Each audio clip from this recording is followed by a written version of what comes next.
दल महिला को केते सम्मान दिए सेटा तार टिकेट घोषणा जना पड़े।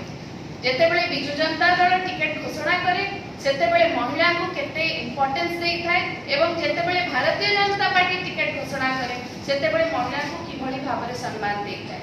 ओडिसा रे इतिहास रे प्रथम महिला बाचस्पति होउचंती बिजु जनता दलर वरिष्ठ नेत्री श्रीमती प्रमीला मल्लिक। तेणु बिजु जनता दल महिला को सम्मान देबा यथेष्ट जानिछि।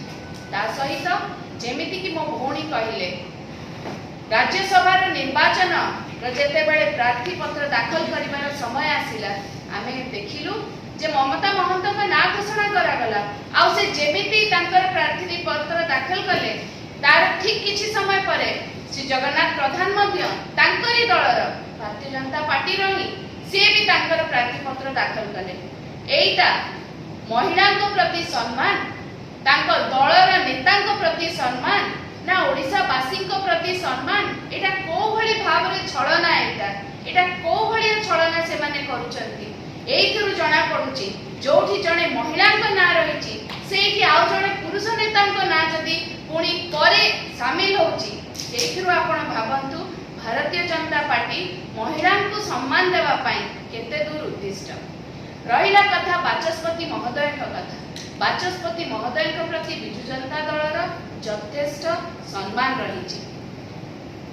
वर्तमान जो मत मृत्यु प्रसंग जोटा गोटे गुरुत्वपूर्ण प्रसंग जो प्रसंग आज गोटे दायित्व संपन्न विरोधी दल हिसाब रे बिजु जनता दलर विधायक माने आज गृह रे निज स्वर उत्तोलन करिसेंती गृह रे विरोध करिसेंती एवं ता सहित एक्साइज मिनिस्टर तांकर रेजिग्नेशन मध्य डिमांड करिसेंती।